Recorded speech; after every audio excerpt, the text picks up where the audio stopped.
Good morning, students.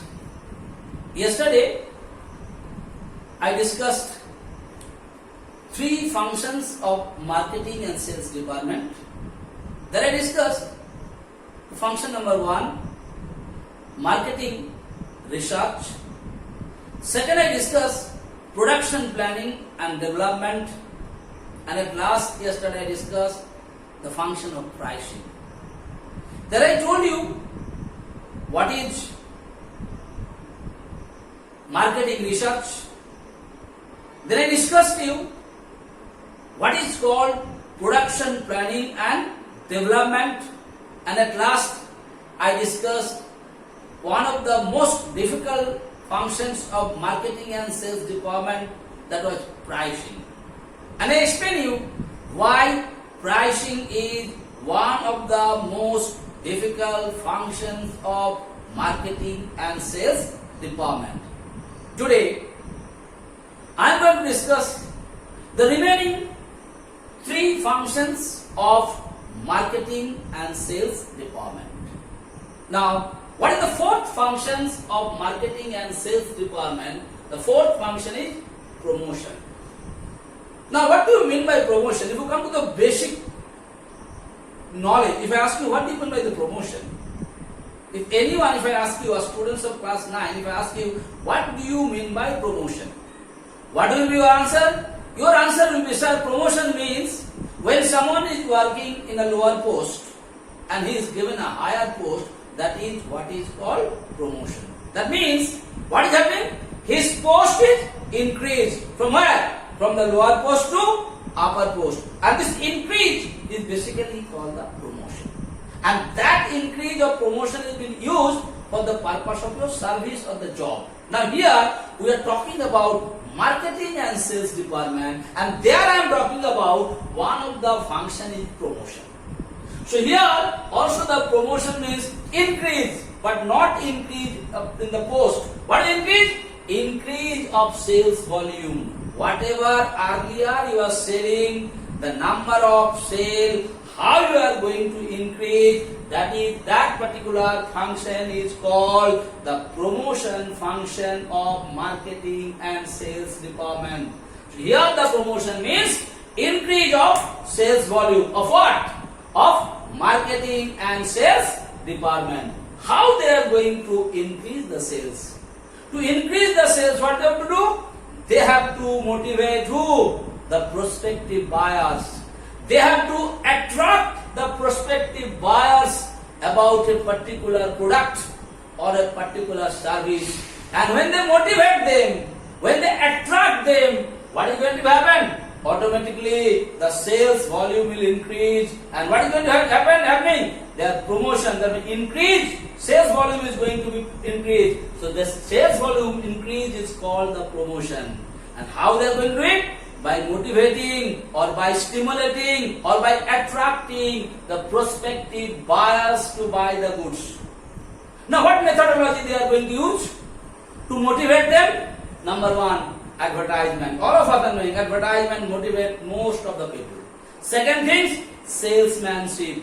जो तुम्हारा counter में जो सेल्स करने वाला आदमी है बेटा, who is selling, his way of talking, his way of convincing will also increase in the sales volume.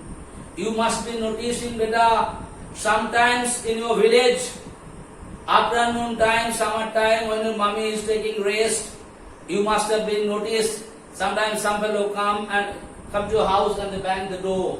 When your mommy open the door, the way they convince you, what they said, Mami ji namaste. Then when your mommy got annoyed, अभी हमको बात करने का time नहीं है, I am taking rest. What they say? Mummy ji आपको सामान लेने का कोई जरूरत नहीं है, कम से कम मेरा तो 2 बात आप सुन लीजिए. And afterwards, when your mummy will go and talk to him, the way that particular fellow will convince, even if you are not interested to buy that particular product, he will convince you to buy that. And by the help of that, what they are doing? They are promoting the sales, they are increasing the sales. That is what is called promotion. Okay? So to the promotion, basically you apply 2 methodology. One is personal savings and the other might be the advertisement. And I told you what is promotion. Next coming another function is selling. All of us know what is selling. Selling means what, beta? If you don't know anything, you just remember yourself about the selling. I am always telling you, don't go directly to write the definition. You understand it. What do you mean by the sale? You take a practical example on your own. What is sale? Like when you go to Munna Bhaiya's place to buy the book, what you have noticed? The book, what you have gone to buy from Munna Bhaiya, earlier Munna Bhaiya was the owner of that particular book. Yes or no? What do you do? When you go to Munna Bhaiya, you ask Munna Bhaiya, give me the books of class 9. And when Munna Bhaiya has given you the books of class 9, what he said, this is your bill, you have to pay 3,000 rupees. And what you do? You pay him 3,000 rupees, and after paying him 3,000 rupees, what Munna Bhaiya did? Munna Bhaiya is giving you a bag, and inside the bag, what is there? Inside the bag, the books are there. As you paid it, the bag will be given to you or not. And as you got the bag, you will be the owner of the books or not. So what you have noticed here? In selling, after making the payment, the ownership of the goods are transferred or not? Yes or no? Your answer will be yes. Because earlier Munna Bhaiya was the owner of that particular book because he was keeping the book. As you paid him the money, what Munna Bhaiya did? Munna Bhaiya handed over those books to you, and as you got the book from Munna Bhaiya, you become the owner of the book or not. So what is basically happening in selling process? So what Munna Bhaiya did? Munna Bhaiya sold those books to you. Yes or no? And after selling those books to you, you become the owner.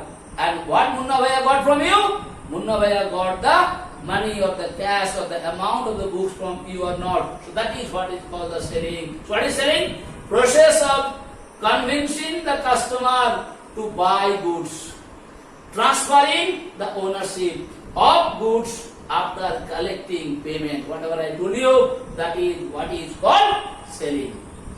Now coming distributions.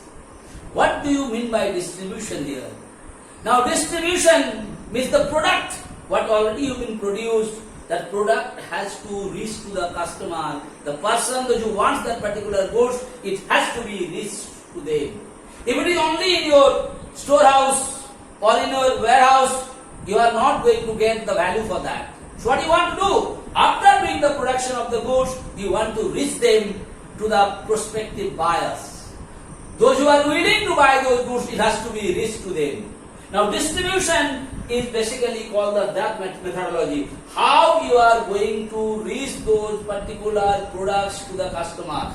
Are you going to take the help of middleman, or are you going to directly give those goods to the prospective buyers? That is what is called distribution. That the organization has to decide what way it will be beneficial for them, whether they use third party or someone else for the purpose of distribution, or they directly go to distribute the goods to the customers. That is what is called distribution. This has to be decided by marketing and sales department. Certain cases they want to distribute it directly, and certain cases they must be taking the help of the third party. Okay, so this is what has to be decided by the marketing and sales department. So what is distribution?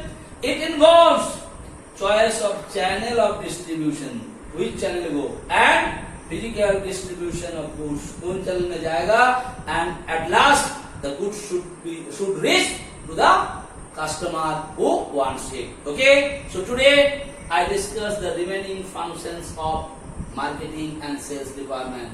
And in marketing and sales department, the most important things basically come what beta? Meaning of market, meaning of marketing, then the difference between marketing and sales, and at last the functions of marketing and sales department. So today I have completed this particular chapter. It is a very small chapter, only few things were there in this chapter. I made it clear to you. So tomorrow just I'll give you a little bit revision of this particular chapter. Just revise this chapter once more, and then next Monday onwards I'm going to start a new chapter. Okay, thank you so much.